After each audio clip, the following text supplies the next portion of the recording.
नमो रिहंतां नमो सिद्धां नमो हरियां नमो वज्रं नमो लोये त्रिकालवती सर्वसा मंगलम भगवान वीरो मंगलम गौतमो हरि मंगलम कुंदकुंडारि जैन धर्मोस्तु मंगलम सर्वमंगल्यं मांगल्यं सर्वकल्याणकारकं प्रधानं सर्वधर्माणां जैनं जयतु शास्त्रम् ओंकार बिंदु संयुक्तम नित्यम ध्यायन्ति योगिनम कामदम मोक्षदम चे गुरु ओंकाराय नमो नमः नमः समय साराय स्वानुभूतिया चकास्ते चित स्वभावाय भावाय सर्व भावांतरचिते अज्ञानतिमिरान्धानां ज्ञानांजन शलाकया चक्षुरुन्मीलितं येन तस्मै श्री गुरुवे नमः आत्मा ज्ञानम स्वयं ज्ञानम ज्ञानात् अन्यत् करोति किं परभावस्य कर्तात्मा मोहयं व्यवहारे मंगलमय मंगलकरं वीतराग विघ्नान् नमोता ही जाते भय हरिहंता दीन ओम नमः सिद्धेभ्य नमः सिद्धेभ्य नमः सिद्धेभ्य।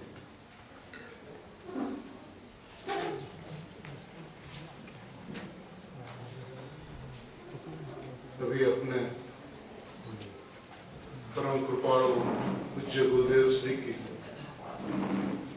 समय सार ब्रह्मगम के मंगल में 320वीं गाथा के ऊपर प्रवचन सुना।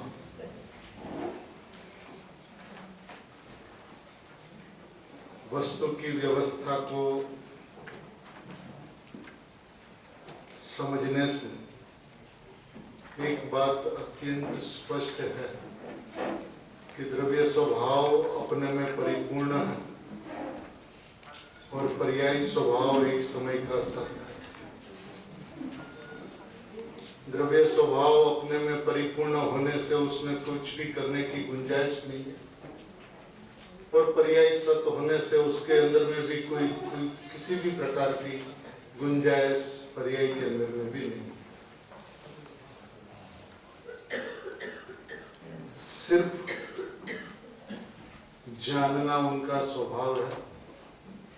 वो भी यहाँ पे बात को सिद्ध करना है कि बंध मोक्ष को जानता है, करता नहीं। तो बात को सिद्ध करता है, सिद्ध करना है, उसलिए बात इतनी नहीं कि बंध मोक्ष को जाने, लेकिन वास्तविकतया तो बंध मोक्ष को जाने ऐसा भी नहीं, अपनी ज्ञान पर्याय को जानता है, ये पर्याय का निश्चय है। तो ऐसी अद्भुत बात, अलौकिक बात अपने गुरुदेव श्री के मुखारविंद से सुनी। सही में गुरुदेव श्री की वाणी जब निकलने शुरू होती है तो 1 घंटा कहाँ पूरा होता पता ही नहीं चलता। ऐसी श्रुत की लब्धि है इस महामानव के पास में कि बस लगे कि सुनते ही रहे, सुनते ही रहे, सुनते ही रहे।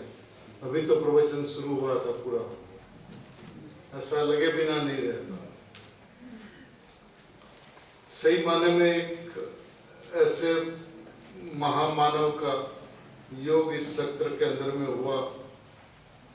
इस गुरुदेव की वाणी सुनकर ऐसा लगे बिना नहीं रहता कि यदि भूतकाल के तीर्थंकर भगवान महावीर के समूह शरण में हम होते और ओम ध्वनि सुनते होते, या वर्तमान में सिमंदर परमात्मा के समूह शरण में होते और उनकी ओम ध्वनि सुनते होते, या भावी काल में सूर्य कीर्ति तीर्थंकर के समूह शरण में होंगे, वहां वाणी सुनते होंगे, तो उसके अंदर में वही बात आएगी जो बात अभी अपन ने सुनी।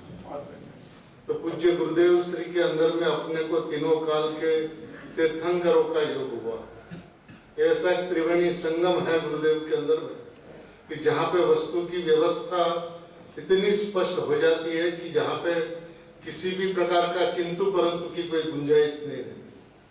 और स्वभाव की स्पष्टता जहाँ समझ में आई तो अपना चलता हुआ विषय सम्यक दर्शन तो यूं ही प्रकट हो जाता है। अब बाबूजी की स्मृति में चलता हुआ ये शिविर अष्टानिका का शाश्वत पर्व, यह कहता है कि वस्तु की जो स्वसत्ता है वो संपूर्ण है, परिपूर्ण है। और जब वह श्रद्धा अपने त्रिकाली ध्रुव में अहम करती है तो भी गुरुदेव सिंह ने फरमाया कि हूँ ध्रुव छू एम जोड़े छे, मैं द्रव्य हूँ ऐसा देखती है, मेरा द्रव्य है ऐसा नहीं देखती, मैं द्रव्य हूँ, मैं भगवान हूँ, मैं परमात्मा हूँ। पर्याय में पर्याय नहीं बसती, पर्याय के अंदर में ध्रुव बसता है। यही बात मुझे बाबूजी भी स्पष्ट कर रहे हैं। तो अपन देखे 32 नंबर के पृष्ठ पे दूसरा पैराग्राफ है, श्रद्धा का स्वसत्ता में अहम परिणत होने के एक क्षण में, श्रद्धा का स्वसत्ता में अहम परिणत होने के एक क्षण में श्रुत ज्ञान की अविराम चिंतन धारा मन का अवलंबन तोड़ती हुई विराम को प्राप्त होकर उसी शुद्ध चैतन्य सत्ता में एकत्व करती हुई अतीन्द्रिय आनंद की अनुभूति करती है। ऊपर में किस वृत्ति को सम्यक दर्शन कहते हैं उसका वर्णन किया था, जो कल तक चला था। अभी आज आगे बात को बतलाते हैं कि श्रद्धा का स्वसत्ता में अहम परिणत होने के ही क्षण में, जिस क्षण में श्रद्धा का स्वसत्ता में अहम परिणत होता है, यानी कि मैं स्व हूँ ऐसा विश्वास, ऐसा श्रद्धान, ऐसा अहम, ऐसा एकत्व, ऐसा लक्ष्य जिस वक्त परिणत होता है, उसी क्षण में श्रुत ज्ञान के अविराम चिंतन धारा मन का अवलंबन तोड़ती हुई, श्रुत की अविराम चिंतन धारा मन का अवलंबन तोड़ती हुई विराम को प्राप्त होकर, मन की धारा विराम को प्राप्त होकर अभाव को प्राप्त नहीं हुई। जिस दिन अभाव को प्राप्त हो जाएगी उस समय केवल ज्ञान हो जाएगा, उस समय विराम को प्राप्त हुई उसी शुद्ध चैतन्य सत्ता में एकत्व करती हुई अतीन्द्रिय आनंद की अनुभूति करती है। उपयोग की यह परिणति ही सम्यक ज्ञान है, जो अनुभूति का विलय हो जाने के उपरांत भी भेद विज्ञान की प्रचंड क्षमता को लेकर सम्यक दर्शन के साथ निरंतर बना रहता है और उसी समय किंचित रागांशों के अभाव से उत्पन्न अल्प स्वरूप स्थिरता ही स्वरूपाचरण चारित्र है। जिस वक्त सम्यक दर्शन हुआ उसी वक्त सम्यक ज्ञान हुआ और उसी वक्त स्वरूप स्थिरता जितनी हुई, अल्प स्थिरता, स्वरूप स्थिरता और स्वरूपाचरण चारित्र है। इस प्रकार परम आनंद स्वरूप यह अनुभूति श्रद्धा ज्ञान चारित्र की त्रिवेणी है और साक्षात मोक्ष मार्ग है। जैन दर्शन का यह चिंतन सचमुच कितना वैज्ञानिक है कि जहां वह यह प्रतिपादन करता है कि जीवन कला का आरंभ ही जीवन तत्व यानी निज अक्षय सत्ता के स्वीकार से होता है। करना क्या है? जीवन का प्रारंभ कहाँ से होता है? जीवन कला का आरंभ कहाँ से होता है? निज अक्षय सत्ता के स्वीकार से होता है। करना क्या है? स्वीकार करना, मानना है कि मैं परमात्मा हूं। कर्तृत्व आपका इतना है, जिम्मेदारी इतनी है कि मैं परमात्मा हूं ऐसा आप स्वीकार करें। करना कुछ नहीं है, स्टैम्प मारना आपको। इस कार्य को यदि आप कठिन कहो तो कठिन है, सरल कहो तो सरल है। जहां पे सिर्फ अपने परमात्मा तत्व को स्वीकार करना है। इसलिए साधना के प्रथम चरण में उसने सम्यक दर्शन को स्थापित किया और कहा कि इसके बिना सर्वबोध एवं जीवन की सर्व आचार संहिता मिथ्या ही होती है। त्रिकाली चैतन्य सत्ता अक्षय सत्ता के स्वीकार के बिना सब कुछ मिथ्या होता है और इसका स्वीकार होते ही दर्शन यानी श्रद्धा सम्यक होते ही ज्ञान और चारित्र भी सम्यक हो जाता है। अभी आत्म पदार्थ की अनेकांतिक दृष्टि, सम्यक दर्शन जैसी जीवन की महान उपलब्धि एवं उसके विषय को हृदयगम करने के लिए यदि हम आत्म पदार्थ के द्रव्य पर्याय स्वरूप पर अनेकांतिक दृष्टि से विचार करें तो निर्णय बड़ा ही सरल हो जाए। क्या कहते हैं बाबूजी कि सम्यक दर्शन जैसी जीवन की महान उपलब्धि एवं उसके विषय को हृदयगम करने के लिए यदि हम आत्म पदार्थ के द्रव्य पर्याय स्वरूप पर अनेकांतिक विचार करें तो निर्णय बड़ा ही सरल हो जाएगा। अब करना क्या है? तो कहते हैं कि यह निर्विवाद है कि आत्म पदार्थ के दो अंश है। ये बात निर्विवाद है कि एक द्रव्य अंश है और दूसरा पर्याय अंश है।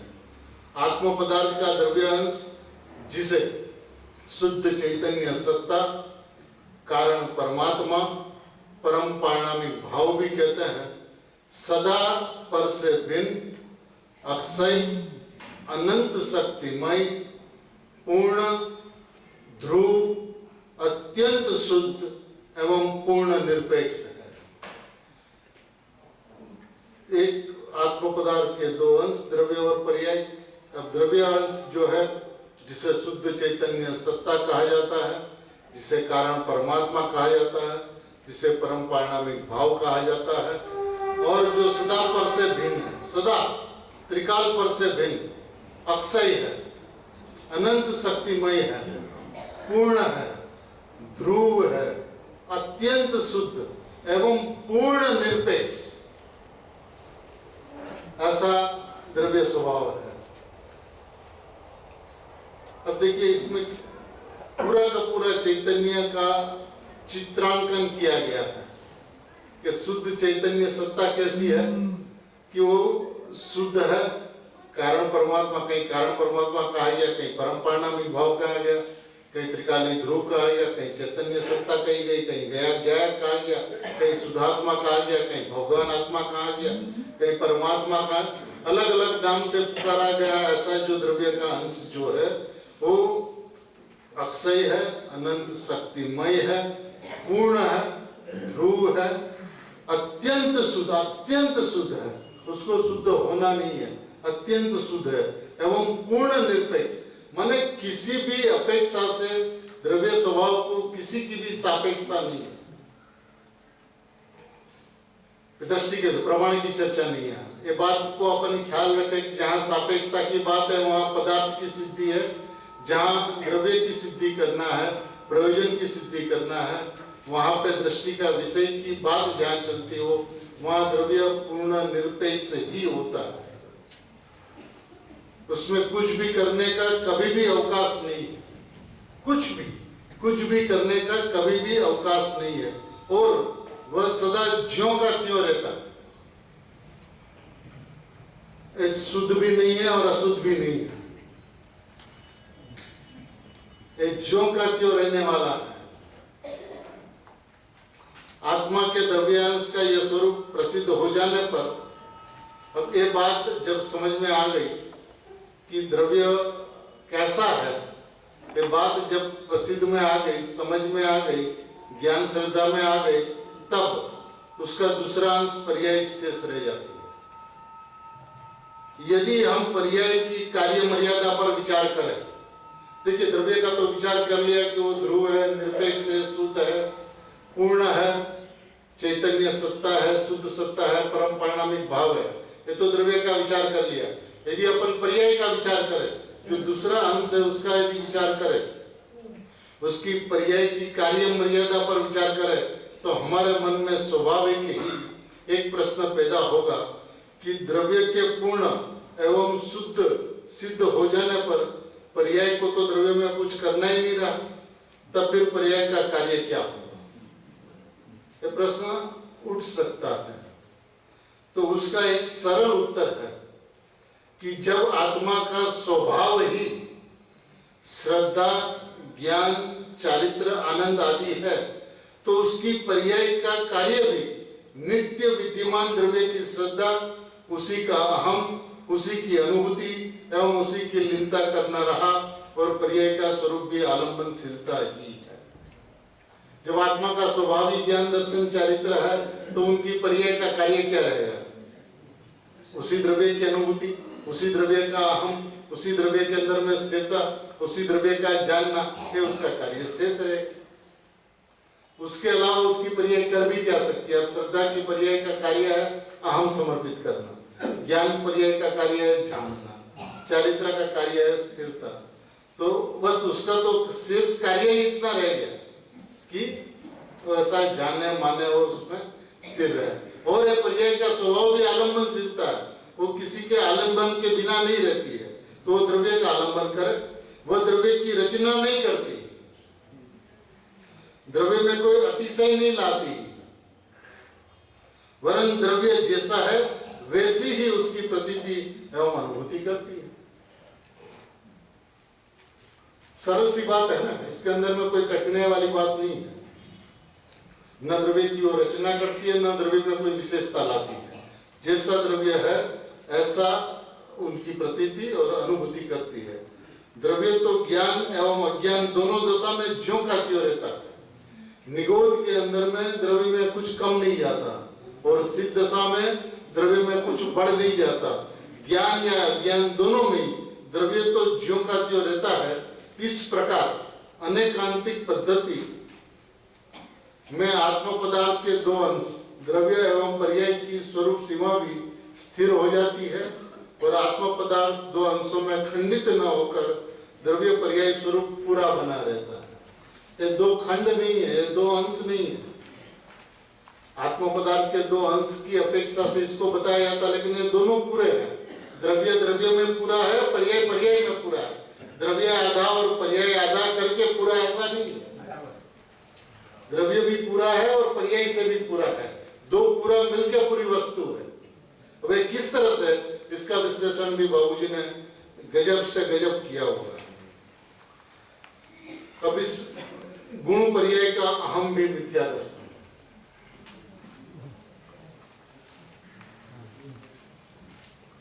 आत्मा द्रव्य पर्याय स्वरूप होने पर भी द्रव्य और पर्याय का स्वरूप परस्पर विरुद्ध होने के कारण श्रद्धा का अहम एक ही साथ दोनों में नहीं हो सकता। सीधी सी बात, कोई किंतु परंतु वाली बात नहीं। आत्मा द्रव्य पर्याय स्वरूप है, लेकिन ये द्रव्य और पर्याय का स्वरूप जो है परस्पर विरुद्ध है। आत्मा नित्य है तो पर्याय अनित्य है, आत्मा ध्रुव है तो पर्याय क्षणिक है, आत्मा टिकने वाला है तो पर्याय टलने वाली है, आत्मा ध्रुव है तो पर्याय में उत्पाद्य है। ये दोनों का परस्पर विरुद्ध स्वभाव है होने के कारण श्रद्धा का, जब ये दोनों का विरुद्ध स्वभाव है तो श्रद्धा का कार्य क्या है? अहम करना। अब जब अहम करना उसका कार्य है तो एक ही साथ दोनों में अहम नहीं हो सकता, क्योंकि दोनों का परस्पर विरुद्ध स्वभाव है। और नित्य में भी अहम करे, अनित्य में भी अहम करे, ऐसा हो नहीं सकता। जैसे एक स्त्री का अहम एक ही साथ स्व एवं पर दो पुरुषों में नहीं हो सकता। जब अहम का प्रश्न हो तो वहां सर्वार्पण के अलावा और कुछ हो नहीं सकता, जिसके अंदर में सर्वस्व के अलावा समर्पण का दूसरा कोई रूप नहीं हो सकता। उसमें मुख्य गुण की कोई गुंजाइश नहीं होती। ज्ञान के अंदर में मुख्य गुण होता है और श्रद्धा के अंदर में सर्वथा होता है। सर्वथा होता है, सर्वस्व होता है, और उसके अंदर में उसका कोई दूसरा रूप नहीं होता। जो अहम समर्पित करने वाली पर्याय होती है श्रद्धा की, वो मैं के रूप में परिणमती है कि मैं हूं, मेरा उसका कुछ नहीं होता। मैंने श्रद्धा की दुनिया में मेरा नाम की कोई चीज नहीं होती। श्रद्धा का विश्व मैं से बना हुआ रहता है। मैं परमात्मा हूं या मैं शरीर हूं, कुछ भी, चाहे मिथ्या रूप हो चाहे सम्यक रूप हो, लेकिन उसके अंदर में किंतु परंतु वाली बात नहीं होती। वो जिसको यदि शरीर को भी अपना मानती है तो 100% आत्मा ही मानती है। शरीर उसका आत्मा होता है मिथ्या दर्शन में, और सम्यक दर्शन के अंदर में मैं ध्रुव। देखिए, श्रद्धा की विलक्षणता है, क्योंकि श्रद्धा स्वभाव से अंधी होती है। उसको कुछ देखने का, उसका जो कुछ भी है वो 100% है। पर में अहम करे तो भी 100% और स्व में अहम करे तो भी 100%। तो श्रद्धा, उसीलिए सम्यक दर्शन में जो श्रद्धा सम्यक हुई, उसकी श्रद्धा और केवल ज्ञानी की श्रद्धा में कोई अंतर नहीं। क्यों 100% परिणमती है, कहीं पे भी परिणम है तो 100%। तो ज्ञान चरित्र वाली चीज नहीं कि क्रमे क्रमे क्रमे पूर्ण होती जाएगी, ऐसा नहीं है। वो जिस समय पूर्ण हुआ उस समय पूर्ण। तो यह कहते हैं नित्य द्रव्य के अहम में मैं अक्षय हूं, ऐसी अनुभूति होती है। अनुभूति कैसी होती है? मैं अक्षय हूं, मैं ध्रुव हूं, मैं परमात्मा हूं, ऐसी अनुभूति होती है। पर्याय को द्रव्य की अनुभूति नहीं होती,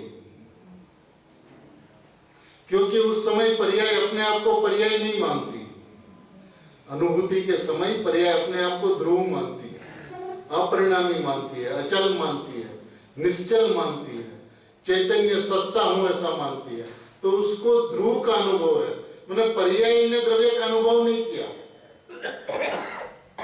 मैं ध्रुव हूं ऐसा अनुभव होता ऐसे ही। इसलिए द्रव्य पर्याय का भेद अनुभूति में दिखता नहीं है।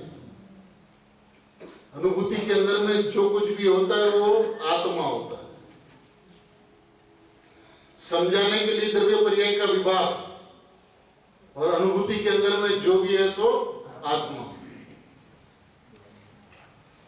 नित्य द्रव्य के अहम में मैं अक्षय हूं ऐसी अनुभूति होती है, और अनित्य पर्याय के अहम में मैं क्षणिक हूं ऐसा संवेदन होता है। वो जहां बाहर में फेरफार हुआ तो अपने को बहता हुआ महसूस करती है, क्षणिक हूं। ये चला गया तो मेरा सब कुछ चला गया, ये आ गया तो मेरे को सब कुछ मिल गया। वो क्षणिक के साथ में क्षणिक हो जाती है। पर्याय का स्वरूप भी विविध रूपा है। वह क्षणिक है, आलंबनवर्ती है, वर्तमान में विकारी है, भूत एवं भविष्य की वृत्ति समुदाय वर्तमान में विद्यमान ही नहीं है, एवं समग्र ही वृत्ति समुदाय गमनशील है, इसमें विश्राम नहीं है। ये विविध रूपा होती है पर्याय का स्वरूप। क्षणिक है, आलंबन उनका स्वभाव है, बिना आलंबन और परिणमती नहीं है। किसी न किसी का आलंबन लेती ही है, चाहे पर का आलंबन ले चाहे स्व का। पर का आलंबन में पर रूप नहीं होती, स्व का आलंबन में स्वरूप अनुभव करती हुई भी द्रव्यमय नहीं हो जाती, उसलिए स्वरूप भी नहीं होती। सच में देखा जाए तो, वास्तविकता देखा जाए तो पर्याय रूप ही रहती है, लेकिन वो आलंबन वृत्ति होने से जिस तरफ झुकी। अब गुरुदेव श्री भी 320वीं गाथा के प्रवचन में स्पष्ट करते हैं कि पर्याय द्रव्य की तरफ झुकी। तो क्या द्रव्य की तरफ झुकी माने द्रव्य का आलंबन लिया माने वो द्रव्य रूप नहीं हो जाती, लेकिन पहले पर तरफ झुकी हुई थी, पर का आलंबन लिया हुआ था। जब स्वभाव की तरफ झुकी तो स्वभाव का आलंबन लिया, तो उसने आत्मा का अनुभव किया, ऐसा कहने में आता है, होता नहीं है। आत्मा को पर्याय को देखा जाए तो सही में पर्याय का अनुभव ही होता है। पर्याय अपने रचे हुए आत्मा का ही अनुभव करती है। त्रिकाली ध्रुव आत्मा का अनुभव पर्याय नहीं करती। पर्याय अपने पुरुषार्थ से, अपने सामर्थ्य से, अपने वैभव से, अपनी ताकत से, अपनी शक्ति से, अपने में अपने आत्मा की रचना करके अपने आत्मा को भोगती है, अपने आत्मा को वेदती है, अपने आत्मा का अनुभव करती है। त्रिकाली आत्मा अवेदक होने से उसका कभी वेदन, उसका कभी भोगना पर्याय के अंदर में द्रव्य का होता नहीं है। लेकिन फिर भी भेद विकल्प नहीं होने के वजह से, विकल्प विराम को प्राप्त होने की वजह से जो कुछ भी अनुभूति में आया सो आत्मा है। तो द्रव्य ने, पर्याय ने ऐसा विभाग समाप्त होकर आत्मा को आत्मा अनुभव में आया, ऐसा कहने में आता है।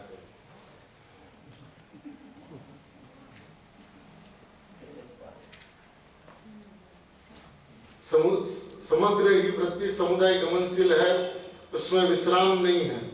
पथिक को गमन में नहीं, गंतव्य में विश्राम मिलता है। जो पथिक होता है वो गमन जहाँ करता है उसमें उसको विश्राम नहीं मिलता, लेकिन उसका जो गंतव्य स्थान है वहां पे उसको विश्राम मिलता है, क्योंकि गंतव्य ध्रुव एवं विश्राम स्वरूप होता है।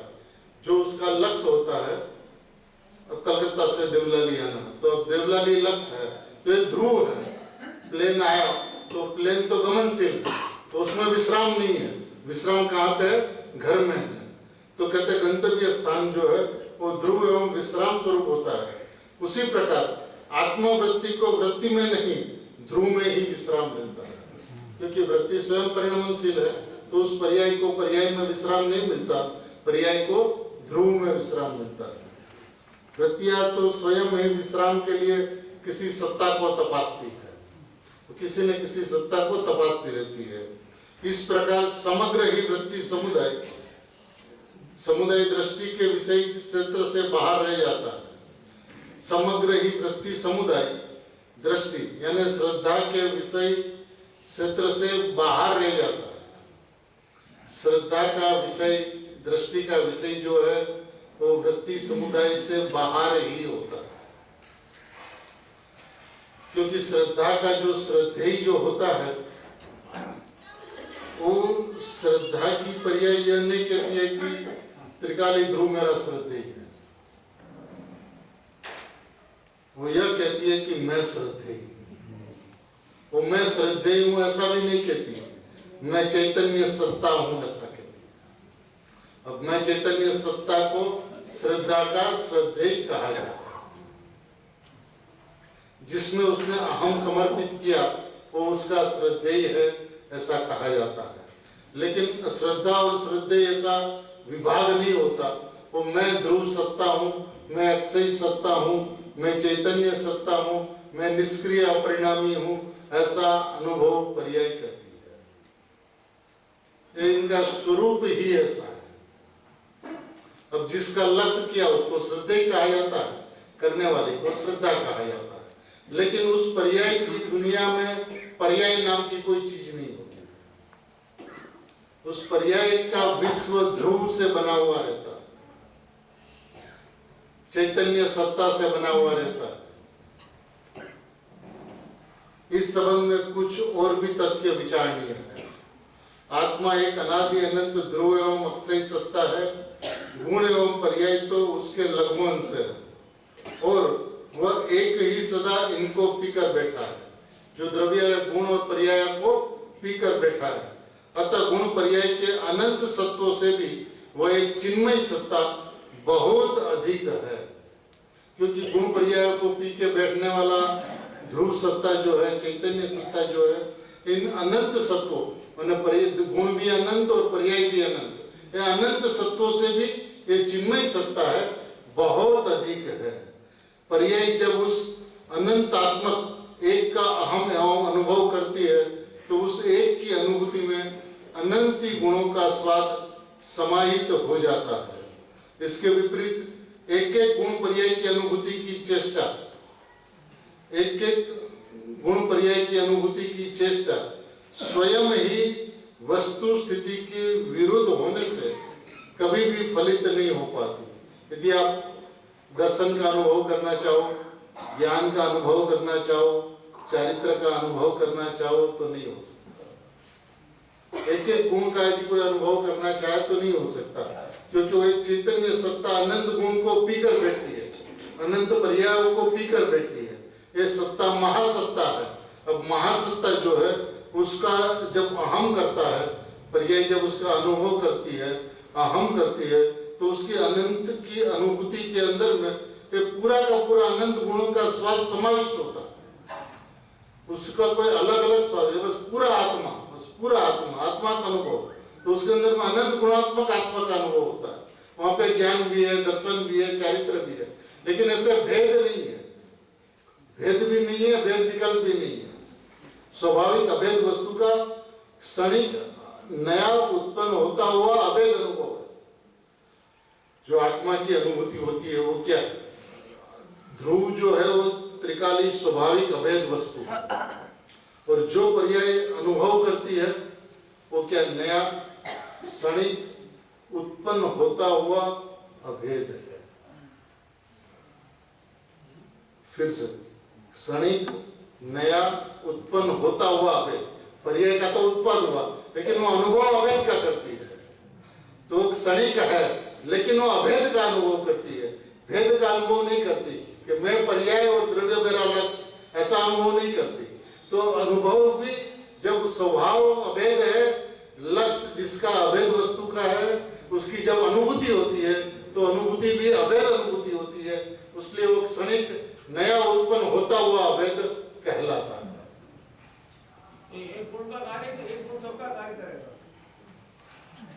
वहां पूरी की पूरी वस्तु है, बस कोई भेद नहीं है। अब यदि भेद रह जाए तो अनुभूति नहीं कहलाएगी। द्रव्य पर्याय इतना भी विभाग रह जाए तो अनुभूति नहीं कहलाएगी। वहां गुण गुण रूप से अनुभव में नहीं आते, पूरे आत्मा के रूप में अनुभव आते हैं। और जो अनुभव करती है वो पर्याय के रूप में अनुभव नहीं करती है, वो मैं आत्मा हूं ऐसा अनुभव करती है। तो वहां पे विभाग रहा ही नहीं, भेद रहा ही नहीं, जो कुछ भी है वो आत्मा है। तो ज्यों का त्यों रहने वाली वस्तु ज्यों का त्यों अनुभव में आती है, इसके अंदर में कोई विभाग नहीं है। वास्तविकता क्या है वो एक अलग चर्चा है, लेकिन अनुभूति के अंदर में क्या होता है, जो परिणामी हुआ तो परिणामी के अंदर में अपरिणामी भी है, परिणाम भी है, और अपरिणामी और परिणाम का भेद नहीं है, उसका नाम परिणामी है। ज्ञान भी नहीं, ज्ञेय भी नहीं, ऐसा ज्ञाता। ध्यान भी नहीं, ध्येय भी नहीं, ऐसा ध्याता। पूरा एक रूप, ध्येय पूर्वक ज्ञेय, लेकिन एक समय। ध्येय पूर्वक ज्ञेय तो हुआ, लेकिन समय एक है, अलग अलग नहीं है। वस्तु एक है, जो ध्येय था वही ज्ञेय है। ध्येय अलग था और ज्ञेय अलग। ध्येय अलग था, पर्याय से रहित ध्येय था, उसके अलग था, लेकिन अनुभूति में जो आया वो वही आत्मा अनुभूति में आया, लेकिन उसमें द्रव्य पर्याय का विभाग मिट गया। वो पर्याय से रहित आत्मा ध्यान का ज्ञेय हुआ, तो पर्याय से सहित आत्मा ज्ञान का ज्ञेय हो जाता है। उसी का नाम आत्मा की अनुभूति, उसी का नाम गौरवमयी सम्यक दर्शन की बात कही जाती है। अतः प्रतिक्षण आकुलता ही उत्पन्न होती है। किस बात से? इसके विपरीत एक एक गुण पर्याय की अनुभूति की चेष्टा स्वयं ही वस्तु स्थिति के विरुद्ध होने से कभी भी फलित नहीं हो पाती।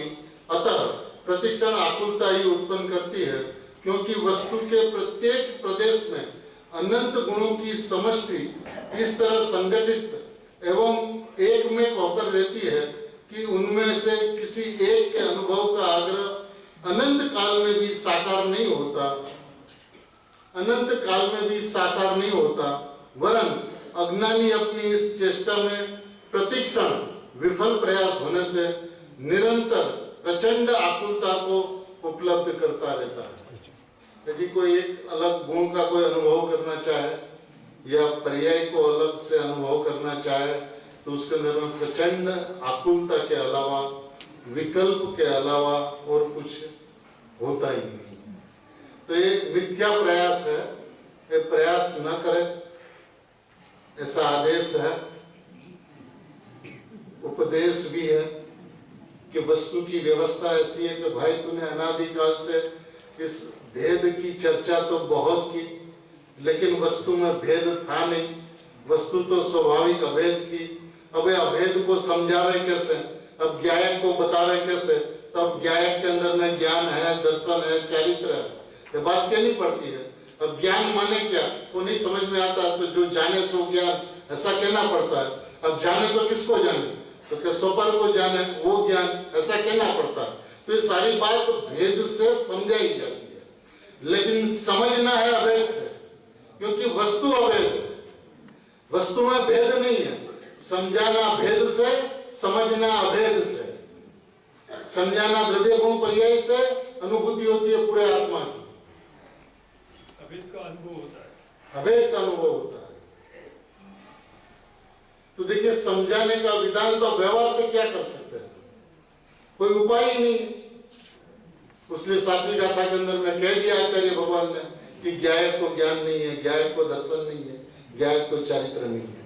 लेकिन जो निकट भव्य आसन भव्य जीव, जिसका अल्प समय में मोक्ष होने वाला है, उसको आत्मा में ज्ञान है, दर्शन है, चारित्र है, ऐसा भेद उपजाकर व्यवहार से ऐसा समझाया गया। भेद उपजाकर, ऐसा भेद है नहीं, लेकिन उपजाया गया, समझाने के लिए उपजाया गया। और व्यवहार से है नहीं, और ऐसा कहना है नहीं, ऐसा बतलाना, उसका नाम व्यवहार। तो व्यवहार से ऐसा बतलाया गया कि आत्मा में ज्ञान, दर्शन, चारित्र है। लेकिन वास्तविकता देखा जाए तो आत्मा में ज्ञान नहीं है, दर्शन नहीं है, चरित्र।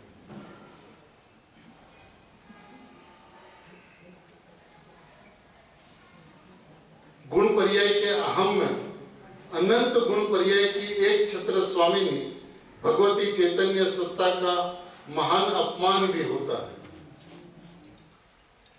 चैतन्य सत्ता कैसी है? एक छत्र स्वामिनी भगवती चैतन्य सत्ता। यदि आप भेद रूप वस्तु को देखने जाओ, वो तो एक छत्र स्वामिनी चैतन्य सत्ता है। जैसी सत्ता है नहीं, जैसा स्वरूप है नहीं, जैसा वैभव है नहीं, ऐसा आप देखने जाते हो तो उस भगवती चैतन्य सत्ता का महान अपमान है कि आप जैसी वस्तु ऐसी वस्तु स्वीकृत करने के लिए आप तैयार नहीं हो। अतः गुण पर्याय का अहम भी, अतः गुण पर्याय का अहम भी जड़ सत्ताओं के अहम के समान मिथ्या दर्शन ही है। शरीर में अहम करना और गुण पर्याय में अहम करना दोनों ही समान है, दोनों का नाम मिथ्या दर्शन है।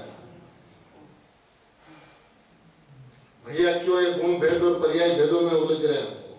ऐसा वस्तु का स्वभाव नहीं है। अब समझाने के लिए कहा गया तो तू ऐसा मान लिया। अब व्यवहार की तो भाषा ऐसी है कि दूसरे को दूसरे का क्या है, दूसरे का क्या है, दूसरे का, उसका नाम व्यवहार है। वो सत्य बोलता ही नहीं। व्यवहार का काम ही है झूठा बतावे, जैसा है वैसा नहीं बतावे, उसका नाम व्यवहार। त्रिकाल को त्रिकाल एक रूप बताना निश्चय का काम है, और व्यवहार जो है वो दूसरे के भाव को दूसरा करता है, और उसका तो सच्चा मानता है।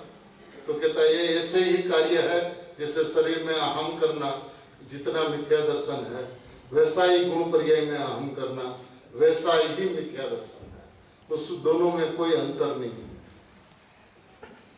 कि जब गुण भेद को आपने भेद से देखा तो वो सही में तो हुआ पर्याय, वो गुण तो रहा ही, और पर्याय में पर्याय का अहम, उसका नाम मिथ्या दर्शन। देखिए पर में तो अहम कर नहीं सकता, उसके पास में द्रव्यार्थिक चक्षु और पर्यार्थिक चक्षु दो ही चक्षु है। परार्थिक चक्षु नाम की कोई चक्षु उसके पास में नहीं। तो अनादिकाल से पर्यार्थिक चक्षु खुले हैं तो द्रव्यार्थिक चक्षु बंद है। अब एकांत द्रव्यार्थिक चक्षु को खोले और पर्यार्थिक चक्षु को सर्वथा बंद करे, सर्वथा, तो उसके अंदर में एकमात्र अक्षय चैतन्य सत्ता दिखेगी, तब उसका दर्शन हो सकता है। ये देखने का विधान इतना सा है। अब आगे क्या कहते हैं? आत्मा के द्रव्य गुण पर्याय एक ही समय में ज्ञान के विषय तो बनते हैं। आत्मा के द्रव्य गुण पर्याय एक ही समय में ज्ञान के विषय तो बनते हैं, किंतु इसका यह अर्थ नहीं है कि इनको अहम भी एक ही साथ समान रूप से समर्पित किया जाए। ज्ञान द्रव्य गुण पर्याय को एक साथ जान तो लेती है। अब जैसे ज्ञान जान लेता है ऐसे श्रद्धा सबको एक साथ में हम समर्पित कर दे, ऐसा हो नहीं सकता। अनेक को एक साथ जानना एक बात है, और फिर उनमें से श्रद्धा के विषय का चयन करना,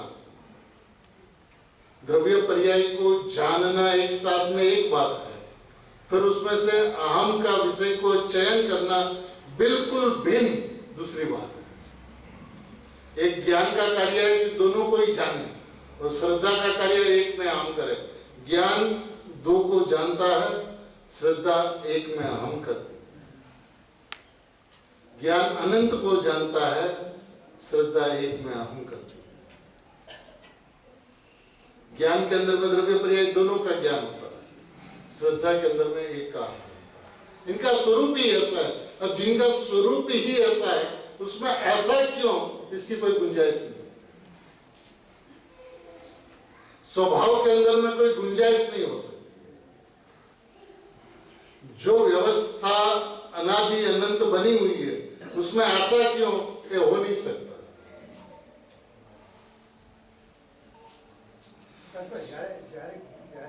શ્રદ્ધાએ અહમ કર્યું, અનુભવના કાળની વાત છે, એની પહેલાની વાત છે, ત્યારે જ્ઞાન શું કરે છે?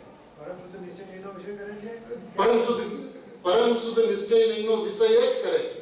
श्रद्धा के अंदर में एकांत होता है और ज्ञान के अंदर में भी एकांत होता है, तो दोनों सम्यक एकांत स्वभाव के अंदर में जाकर सम्यक दर्शन सम्यक ज्ञान रूप परिणमता है, उसका नाम सम्यक अनेकांत है। चलते दोनों एक ही दिशा में एक साथ में। यदि ज्ञान का विषय भी सम्यक एकांत न हो और अपन ये कहे कि ज्ञान का विषय तो अनेकांत है, तो अनेकांत है माने स्व है और पर नहीं है, उसका नाम अनेकांत। उस ज्ञान का विषय भी सुधने का विषय, सुधने का विषय जब ज्ञान गायक के ऊपर उसका जाता है और श्रद्धा भी मैं हूं ऐसा आम करती है, तब जाके दोनों सम्यक परिणमते हैं। अब श्रद्धा तो चले स्व के तरफ और ज्ञान चले पर के तरफ, ऐसा तो युगपद हो ही नहीं सकता।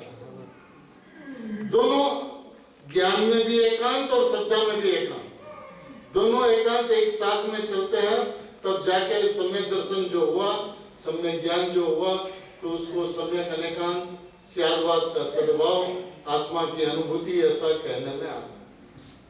इसके अंदर में दो पड़ा होंगे, माने अनेकांत का अर्थ ऐसा लेना कि स्व है और पर नहीं है, पर का विकल्प नहीं है, पर है ही है।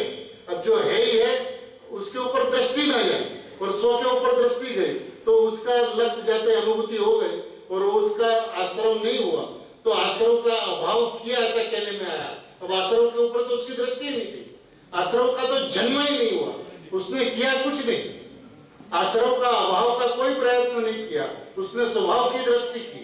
अब स्वभाव की दृष्टि करते हुए जो नहीं हुआ उसका नाम अभाव किया ऐसा कहने में आता है। उत्पन्न ही नहीं होता, उसका नाम अभाव किया। अब ज्ञान के अंदर में आत्मा का ग्रहण, अब ज्ञान के अंदर में आत्मा का ग्रहण करना कहाँ है? ज्ञान के अंदर में आत्मा का ग्रहण ही है।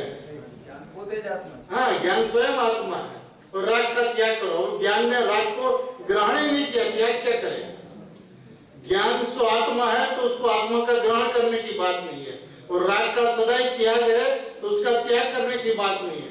ग्रहण त्याग शून्य से भगवान आत्मा भरा हुआ।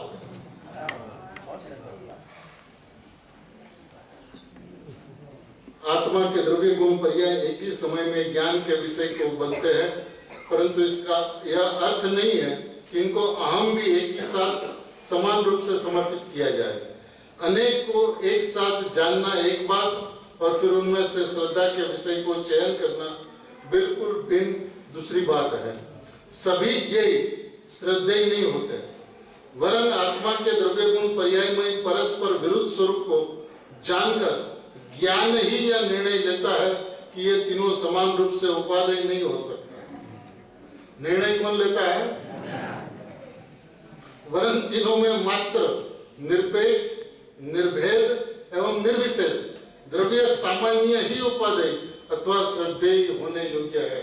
यह निर्णय ज्ञान का है कि उपादेय एक ज्ञाय चैतन्य सत्ता ही है, अन्य की उपादेय स्पष्ट मिथ्या दर्शन है। अन्य की उपादेयता माने द्रव्य के अलावा निरपेक्ष, निर्भेद, निर्विशेष, निरपेक्ष, निर्भेद, निर्विशेष, ऐसा जो द्रव्य सामान्य है। द्रव्य सामान्य के साथ निरपेक्ष है, निर्भेद है, निर्विशेष है। इसके अंदर में विशेषता नहीं होती, वो सामान्य होता है। उसके अंदर में भेद नहीं होता, निर्भेद होता, अभेद होता है।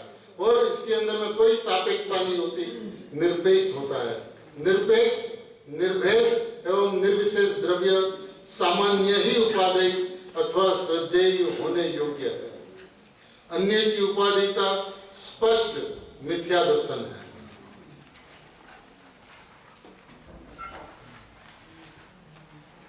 ज्ञान का अनेकांत व दृष्टि का एकांत स्वरूप ज्वलंत प्रश्न का सरल समाधान।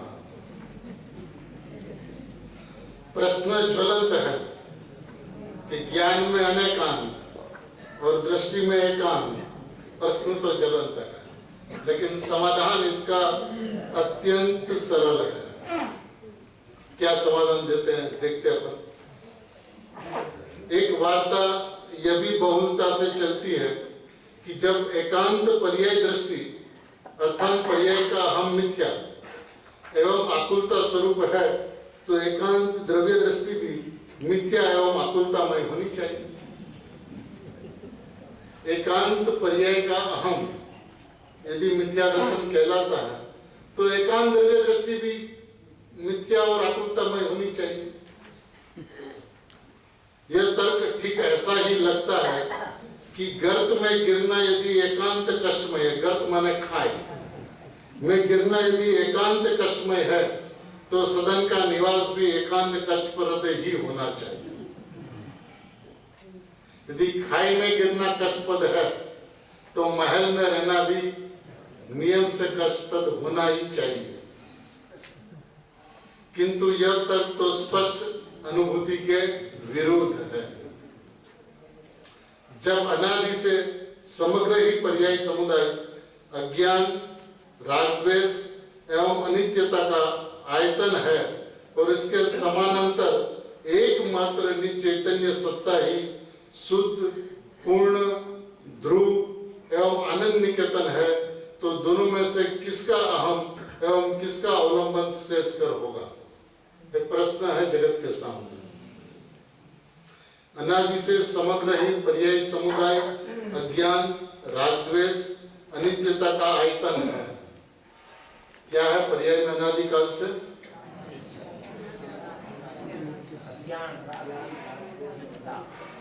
का आयतन रहा अनादि काल से, उसका निवास रहा उसके अंदर में पर्याय में, और उसके समानांतर एकमात्र निज चैतन्य सत्ता ही शुद्ध, पूर्ण, ध्रुव, आनंद निकेतन है, तो दोनों में से किसका अहम एवं किसका अवलंबन श्रेष्ठकर होगा?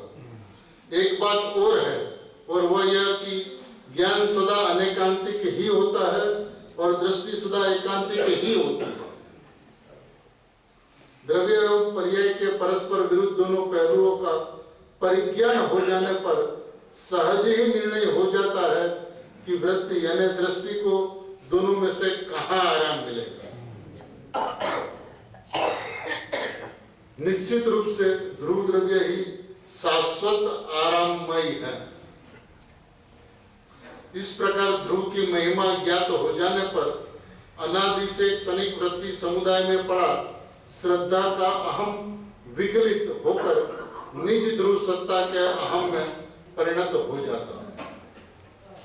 श्रद्धा का विषय इतना स्पष्ट होने पर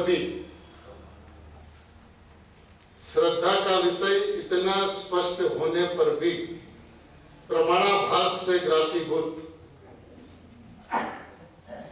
आग्रह श्रद्धा के विषय में पर्याय शामिल किए बिना तृप्त नहीं होते। श्रद्धा का विषय इतना स्पष्ट होने पर भी प्रमाणाभास से ग्रासीभूत आग्रह श्रद्धा के विषय में पर्याय शामिल किए बिना तृप्त नहीं होते। किंतु हमारा संतुलित विशुद्ध चिंतन स्वयं हमें यह समाधान देगा कि श्रद्धा के विषय क्षेत्र में पर्याय के भी पदार्पण का हमारा आग्रह अविवेक तो है ही, साथ ही अत्यंत अव्यवहारिक भी है। ये हमारा जो आग्रह है कि अनुभूति तो पर्याय में होती है ना, आनंद तो पर्याय में आता है ना, मोक्ष मार्ग का जन्म तो पर्याय में होता है ना, मोक्ष तो पर्याय में आता है ना, ये क्या है? ये प्रमाणाभास से ग्रासीभूत आग्रह है। जब श्रद्धा का विषय इतना स्पष्ट है तो प्रश्न ही नहीं उठना चाहिए, क्योंकि जो श्रद्धा अपना अहम समर्पित करती हो तो श्रद्धा है, वो तो ध्रुव है। जब ध्रुव है तो फिर प्रमाणाभास से आप ग्रासीभूत क्यों होते हो? उसका आग्रह क्यों रखते हो? जो परिणाम अनुभूति करती है, वो तो यह जयघोष करती है कि मैं परमात्मा हूं। तो परमात्मा कौन कहता है वो पर्याय? वो तो परमात्मा है। फिर लेकिन प्रमाणाभास से राशिभूत का आग्रह होने से इस क्षेत्र के अंदर में ये जो पर्याय का पदार्पण करने का हमारा जो आग्रह है अविवेक और अव्यवहारिक है। ये बात बाबूजी इसके अंदर में अत्यंत स्पष्ट करते हैं। इस संबंध में एक अत्यंत महत्वपूर्ण बात सदा द्रष्टव्य है। एक प्रश्न है कि श्रद्धा का श्रद्धेय पहले से ही विद्यमान एवं पूर्ण होता है या श्रद्धा के क्षण में स्वयं श्रद्धा आदि वृत्तियां श्रद्धेय के साथ मिलकर उसे पूरा करती है और तब वह उसका श्रद्धेय होता है। श्रद्धा का विषय जो श्रद्धेय है वो पहले से पूर्ण होता है कि ये श्रद्धा अपना समर्पणता करे तब जाके वो पूर्ण होता है। क्या होता है ये प्रश्न है। और उसका उत्तर बाबूजी ये देते हैं, यदि श्रद्धा आदि वृत्तियां श्रद्धेय को पूरा करती है, यदि श्रद्धा आदि वृत्तियां मतलब श्रद्धा की पर्याय श्रद्धेय को पूरा करती है तो इसका अर्थ यह हुआ कि श्रद्धेय सदा ही अपूर्ण है। तो श्रद्धा ने श्रद्धेय को अपना समर्पण किया, अहम किया, तब यदि पूर्ण हुआ तो उसका मतलब वो पहले अपूर्ण था। तो उसका मतलब वो सदा ही अपूर्ण था। और अपूर्ण श्रद्धेय में श्रद्धा का सर्व समर्पण एवं लीनता अनंत काल में भी संभव नहीं है। अनंत काल में भी संभव नहीं है। यदि वो श्रद्धेय अपूर्ण हो तो श्रद्धा का श्रद्धेय उसको सर्व समर्पण हो वो अनंत काल में भी संभव नहीं है। इस प्रकार श्रद्धेय की अपूर्णता में श्रद्धा का स्वरूप सदैव संदिग्ध, संदिग्ध माने शंका से, भ्रांत एवं मलिन ही रहेगा और वो कभी भी सर्व समर्पण पूर्वक श्रद्धेय का वर्ण नहीं करेगी। यदि श्रद्धेय तत्व श्रद्धा उसमें अहम समर्पित करे तब पूर्ण होता हो तो श्रद्धेय तत्व सदा ही अपूर्ण रहा। अब श्रद्धेय तत्व अपूर्ण रहा तो श्रद्धा का सर्व समर्पणता का प्रश्न ही उत्पन्न नहीं होगा, उसका उसमें लीनता का भी कोई प्रश्न उत्पन्न नहीं होगा। तो एक कैसा रहा है स्वरूप? शंका से स्वरूप रहा, भ्रांत रूप रहा और मलिन ही रहेगा और वह कभी भी सर्व समर्पण पूर्वक श्रद्धेय का वर्ण नहीं करेगी।